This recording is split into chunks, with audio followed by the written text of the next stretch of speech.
Well, hello there, and welcome to Sports by Compian. My name, of course, is Steven, and I'm joined here by my co-host, the Power of Mahomes, the fucking guy you call when they're coming over the walls in number and force. You calling this guy? Mm-hmm. I think it's Larry. We're not really sure. He's here in person though. Larry Corey, welcome to the show. Welcome back. You're here. How are you? Happy to be here. Excited to talk about all these exciting contact sport things. if they're coming over the wall and you call me and you're like, "Hey, they're coming over the wall," I'll Right. point to the wall. I'll be like, "Shit's fucked," and then that'll be true. And then I just start off the day telling something that's true, and you can't go wrong from there. Man Just of more victory. just tons of wisdom, Corey. We have so many sports to get into today, Corey. We got MLR, we got Six Nations, we got NFL stuff happening. It's been an active spring so far. And like I said, it's all going down. Let's just hop on into this. We don't even have time to waste, Corey. No time to waste. All right, Nope, listen. nope. Too much excitement. Let's get serious. We're gonna add in this one here. Can you see that? Doesn't that look great? Oh my God, I we see can all it. see this I see together. it with my eye holes, dude. Bam. I'm like, So we're gonna watch and experience this one all together, Corey. all right. So So the our man has boy a comes ball. out of He's going there. But places. number He has nine, no, no time he's for just your like, oh, fuck drama. it, I'm just gonna take it into myself. That is some terrible, terrible defense right there, Core. Why? Yeah. Why was And that so easy? well, because he was really fast, they just didn't see him coming. Oh look, Anthony did it himself too. Apparently, no one these flankers real confused about what to do coming out of there. Those guys can be fast. That did happen to the Seahawks this weekend while I was with them. So this is just a beautiful captain carry. Isn't that beautiful? You'd love to see it out of Sam, the captain for the Jackals. So let's hop into those games, Cor. We just want to start off with some MLR action, show you guys what it's all about. But yeah, check this out. LA falls to the Sabercats, but they left like two tries on the board that the ref was just like, no, you got stupid. And they're like, but play. He's like, no. So they lost two tries out there in the world. The Sabercats chewed up the gap in between, just played disciplined, good rugby, kind of what you would expect out of the Sabercats team by now, Corey. If you haven't even been expecting good, clean rugby out of the Sabercats, you're wrong. Okay? You're wrong, and it's not right that you keep on underestimating them. I'm looking at this list. I don't see any Sabercats. Who are we talking about? These guys up here. Look at these Houston Sabercats right here. These guys Oh, no way. beating up All right. Yep. LA. I'm with it. Take Yeah, that, they're LA. Fucking scrubs. fucking scrubs still looking for their first win. Didn't find it against the Sabercats. Not gonna happen. Sent other way. You may Anyway, win somewhere else, but not against the Sabercats. speaking of teams looking for a win, the Dallas Jackals do actually have one already, right? Yeah, no, they do. But they fell to the Legion. Although, man, they put up a fight. This game actually was the Jackals had the lead, I want to say 13-11 at halftime. The Legion came storming back, though. They got handed a yellow card, didn't stop them from putting up yet another try, getting the bonus point, getting to 30. But the Jackals kept fighting back. About 10 minutes left. We saw that one try just now from the captain. Their lock, that Sam, I believe his name is. Two came just barreling up down the middle. Gave them some confidence. They got another try right as the clock expired. So a little pride try there, Corey. The Jackals showed some fight in their last couple minutes. I'd say they're in a good spot, man. They just won a game against LA last week. This week they give the Legion, the defending West champions, all they can handle. It's a good day's work. I mean, yeah, you're not winning yet, but this is supposedly the team that pretty much finished with the worst record last year, if I'm not mistaken. Maybe it was the Arrows, but yeah, not a bad day to say. That's definitely progress. To Absolutely. go from worst to competing with the best, that's it's where you want to be. Those are the kind of steps you want to be making. Better. Seattle Seawolves, they actually took it to the old Miami Sharks. We're still seeing some fight out of these Sharks. They are going to be a competitive team, a bunch of internationals from Uruguay and from fucking where's that team that was just Chile. So I think they got a bunch of Latin Americans piling into that Miami team. Miami and the Latin Americans, it all makes sense, Corey. But Makes anyway, sense. That is where they would be. they're playing some good rugby over there. Not to be trifled with in their first year, but no shame in falling to the Seawolves. Well-established team, probably the most well-established MLR team. Looking good in the early going here, 2-0. NOLA Gold, 34-19 over Anthem. Anthem still looking for that first win. They weren't going to find it here against NOLA, who's off to a hot start as well at 2-0. I think this game was not really that close, Corey. As we mentioned, we saw that one play from the number 9 just sneaking out the side there. The Anthem number 9 did return the favor. So I think the score is a little closer. Not much to say there. But the Hounds, the Hounds were close in this one. It was 14-10 for like the longest time. But then number 7, our boy with who's replaced McLean. He has he wears his rugby shirt up like this, dude, and it's really cool. He's got the pop collar. He's got top collar, and it does actually look really cool. He's pulling it off. It's kind of sick. I guess if you're that buff, he's pretty cool. He's pretty cool. You can do pretty much whatever you want if you're that. Yeah, he's a big boy. He's kind of just pulling it off. So and he's the only one doing it too, so it's extra fun because he's a 7. He should be a little rebellious. But anyway, he is out there, Mr. Tacklecore. All this to say, he's not a gentleman, Steven. He's not a gentleman. He's got a pop collar. This one dude just threw him off him and then passed it off to the 9. He couldn't catch the 9 either. It was a bummer, right? So they scored. Utah just looked like a better team all day, honestly. Hounds are doing some good stuff, man. They grind out tries. They hang with their opponents. This was a little bit of a disappointment for sure because Utah was a lot closer. I felt like they were closer with Utah last year when they came to play us, but they fall on the road. Wait, I'm sorry to backtrack here, but I just thought that's so fucking hilarious that these guys are out here just playing like a tackle sport and they have collared shirts. They're even though we're out here mugging the shit out of each other, we're gentlemen at heart. We got to have our collared shirts. We're not savages out here. You know it. Absolutely. Yeah, they definitely have some cool little collared shirts. I like it a lot. Oh, I'm sorry. Those are like I think that's their old school jerseys. I don't think all the jerseys have them, but these particular ones do. So he made it look cool. Easier to tackle someone if they have a collar, but what do I know? You're not wrong. Although I'd probably call you for a high tackle. True. Anyway, the game of the week, Core. Oh, Glory DC pull off a fucking dandy against the defending champions. Were you shocked? Were you amazed? Well, Steven, I predicted this in my crystal ball. And you all would know this, but you guys don't have a camera watching my room where I make these predictions. But if you had a camera watching my room, you would have heard me make this prediction. Oh, well, it's probably for the best. We don't have a camera in your room. That could get awkward. But yes, agreed that we did not hear you make this prediction. I don't know if a lot of people would have, but Old Glory find a way to get the job done. Free Jackets brought to an early and painful start against the Old Glory.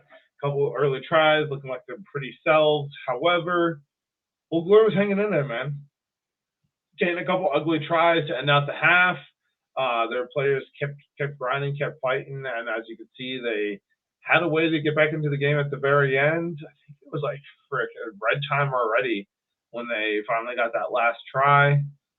Kicker puts it over the top for a beautiful conversion, Corey, to drive Old Glory to their first win of the season, and hell of a first win to take down the defending champions.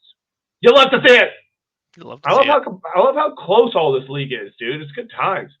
Dallas was terrible apparently last year. They're out there playing hard against the Legion. Old Glory snuck into the playoffs. Even Mr. Shades himself would have made it not the best team in MLR last year. And they're out here beating the defending champions. So you'll love to see it.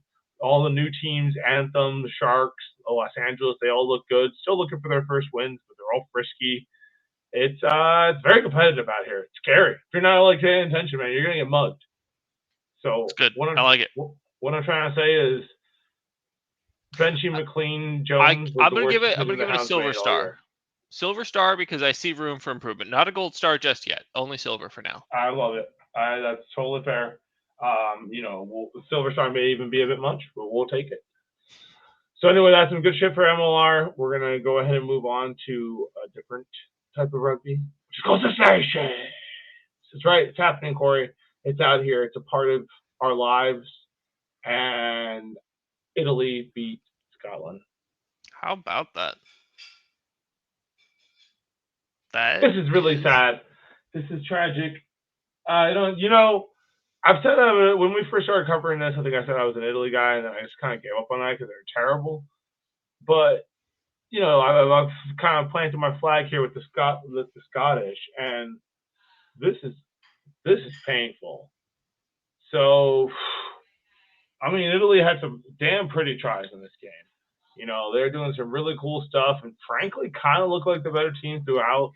Scotland had those more kind of grinder tries, but Italy at one point just starts to put some distance. They had so many penalty kicks, and then at some point they get an extra try ahead, and then bam, they get another penalty kick, and you could see it whenever the number 10 converted that. Fabrizio, maybe, I don't know.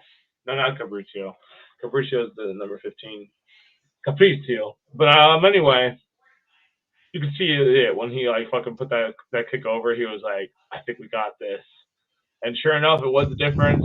Scotland got a late try, but it wasn't enough, and they come away short against Italy. Italy gets their first win against Scotland since like I think 2005, 6, something like that. Core, this is crazy stuff. This is big. Historic win. Scotland appears to be out of it as far as being able to win this now. You would say that, except for look at the next result. England beats Ireland. Now, this was also another huge upset.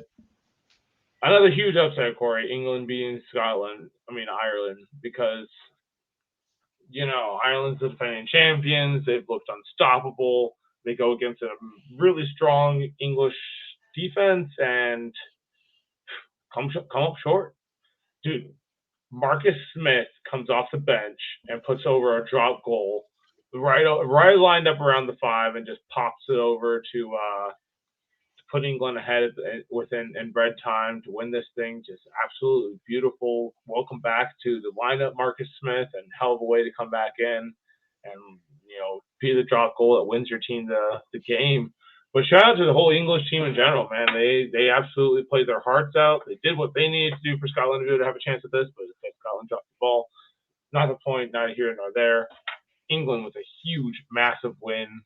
This is great for them. This is what you love to see in Six Nations. You know, the kind of just disruption and fun of it all. Like, damn, 2 huge upsets.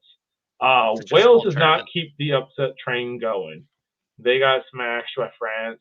France finally finds some groove and puts up a decent amount of tries for the first time in the tournament. You know, like really putting in some points.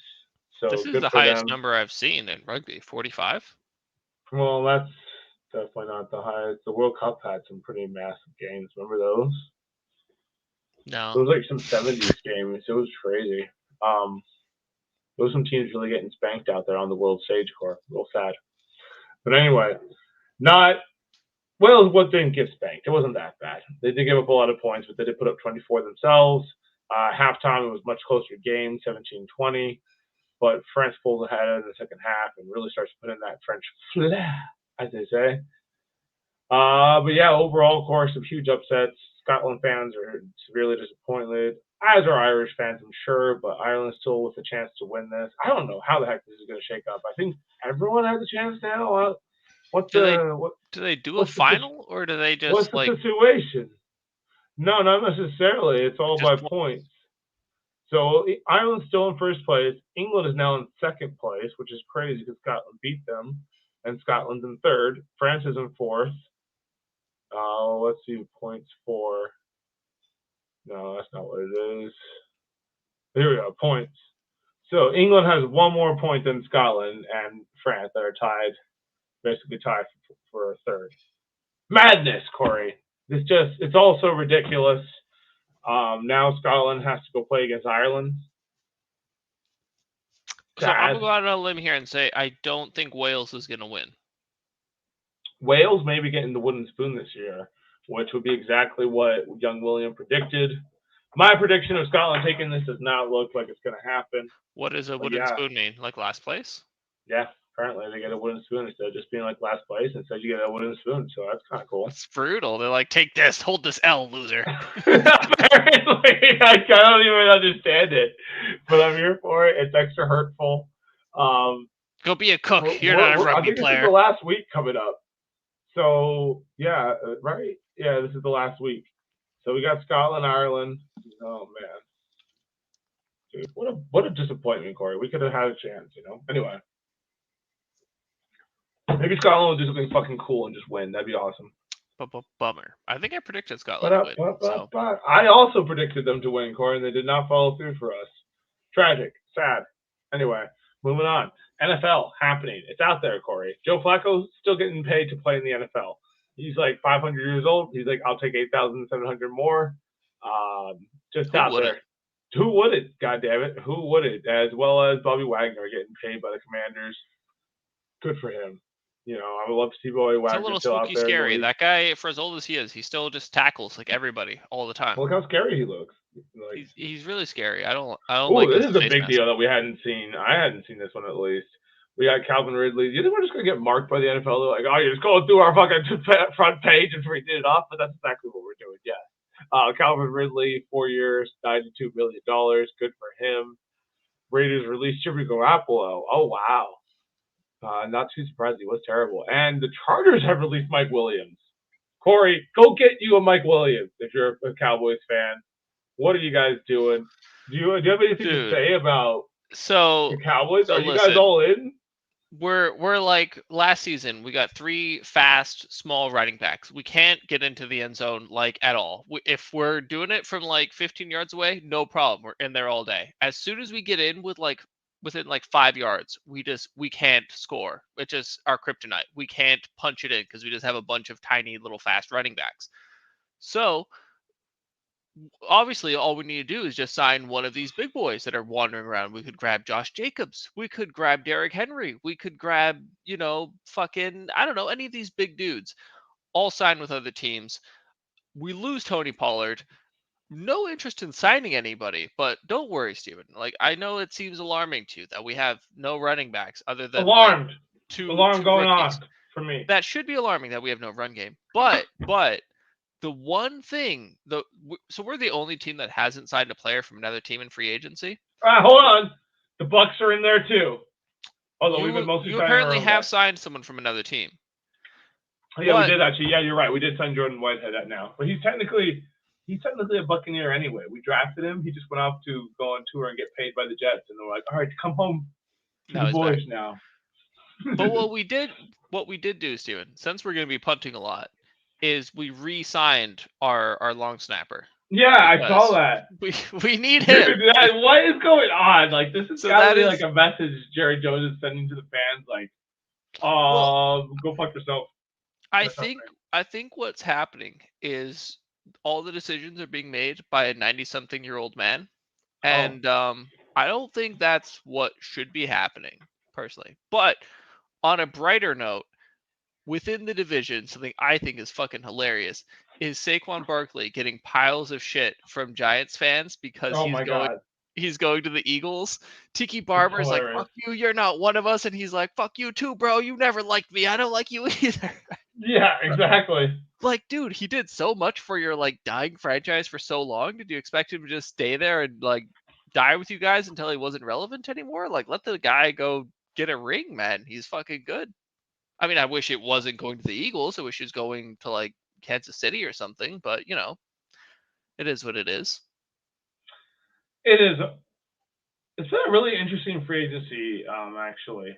Like, I feel like a lot of people. It's got to be the most trades and the most shuffling. Like, I felt like last year was crazy, and I was like, have I just not paid attention to this in the past? This more than usual? I'm kind of wondering that myself with the amount of news that's hitting right now. It's like, and then, but this time, like, dude, we're not even at the free agency period. Like, it just started today. It started today, I think. And think how much stuff has already happened. Yeah. No, you're not wrong. Well, we just logged on and saw yet another one I didn't even know about with Calvin Ridley getting paid. Every day something crazy is happening, dude. But Tony Pollard's over there at the Titans with Calvin Ridley and dude, Mike Williams being freaking on the loose. Like, dude, that Buccaneers, go get Mike Williams if we can make him fit somehow. I can't ask too much of my boy John Lynch. He's already made some miracles happen for us so far, so I can't complain. So happy the boys are back, dude. We got Baker back, Mike Williams back, Lamonte David. We franchise tagged Winfield. He can't be happy about that, but hopefully we can work it out with him. And then now we're bringing back Whitehead. It's perfect. It's so beautiful. And Taylor's trying to be like, it's coming together. But you didn't get White. I'm like, I said we brought all the boys back. Devin White long proved that he didn't want to be one of the boys. We let him off to pasture now. He's in our path. What was the deal with He's him? in our blurry first-round picks that don't work out path. He was just having a lot of low-effort plays? Pretty much. He pretty much just gave up. And he just wasn't that great in coverage and never really figured that out. Got lazy against the run. And then, I think Lamonte David made up a lot for a lot of him. Can't take away that playoff run that he had.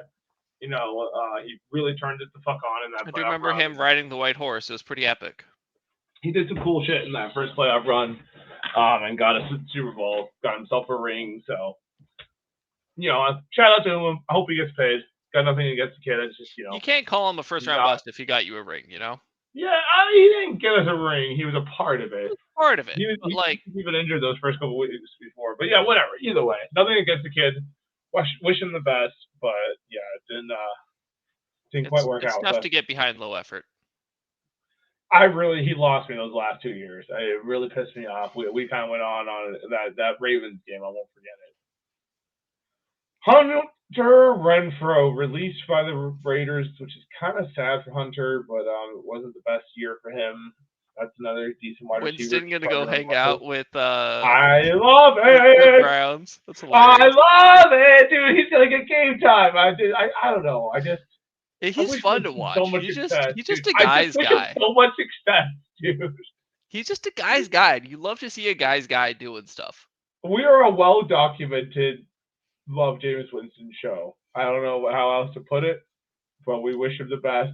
He's once again still going to be in the league. We're on Team Jameis, man.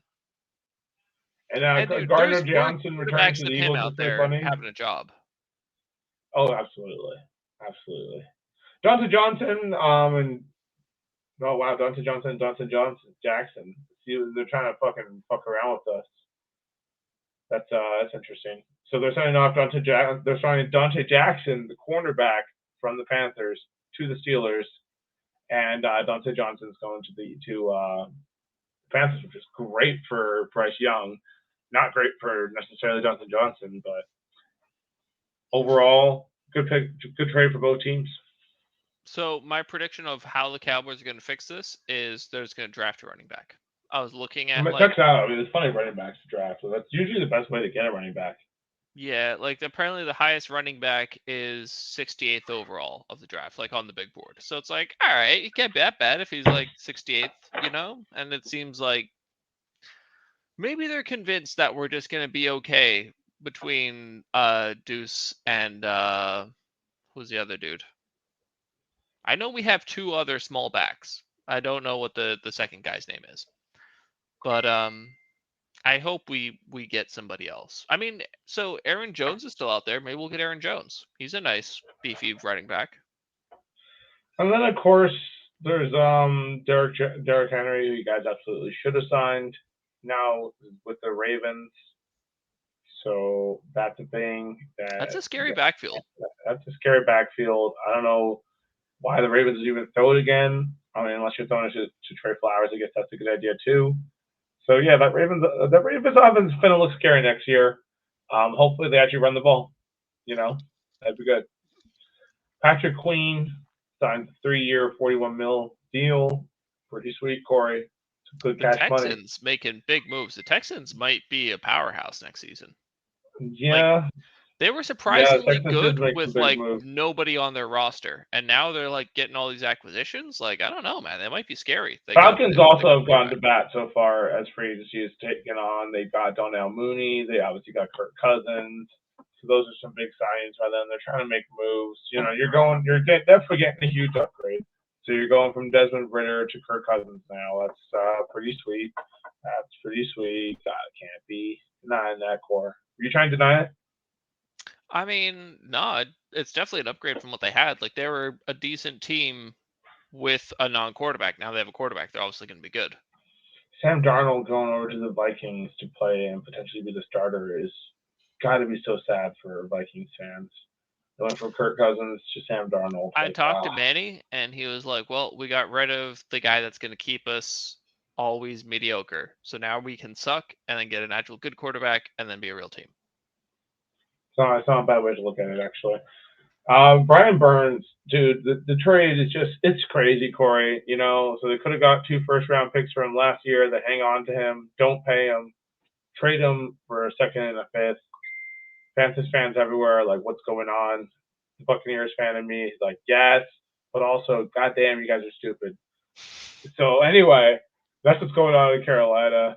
That's real sad for them. The Giants, on the other hand, seem to have made out like bandits in this trade, and they turn around and pay Brian Burns $150 million, Corey. 87 something of it is guaranteed. It's a lot of money, Brian. A Good lot for of money, you, Brian. What are you going to buy, Brian. Brian? Brian, there's a lot of money there, Do you Brian. think Brian can afford a house now? Brian can definitely afford a house. His mom can afford a house.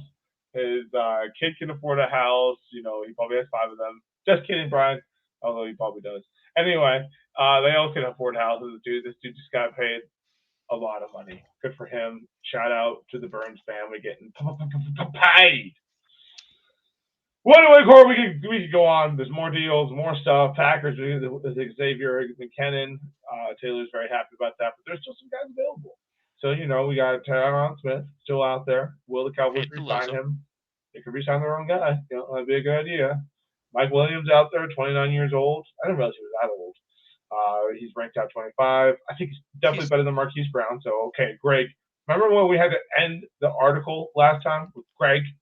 Disrespectful ranking. Do you people remember that? Well, we're giving him another chance. And this we agree on, Greg. Good job. Kendall Fuller's still out there, apparently. Stephon Gilmore. So, they didn't resign any of your boys so far, Corey. And they We've didn't resigned sign nobody other than our long snapper, and it. we have no new acquisitions. Like, don't get me What wrong, we about need the Chase long Young? snapper for sure. Go get you a Chase Young to put on the other side of Michael Parsons. I mean, I think we're doing all right. We still got Lawrence over there. Like, he's not Oh, true. I forgot about Joel. washed. Like, he's doing his thing. He's definitely a Move Lawrence leader. to D tackle. Okay. I'll take over as D coordinator, Corey. I'll only be paid $1 million per day. Per day, of course. Anyway, Armstead out there as well. So there's just some really good players. Debating and Clowney Justin is Simmons would be fun. Oh, Justin Simmons would be fun. He is kind of old now. Blackman's out there, a little younger, but not quite the name of Simmons, obviously. But I guess our boy Greg values age over skill, and it's hard to blame him. 4 years is a big gap. But yeah, there's a lot of studs out there, Corey. You can sign any of these guys. Here, how about your boy Devin White? The Bucs Cowboys could go get him.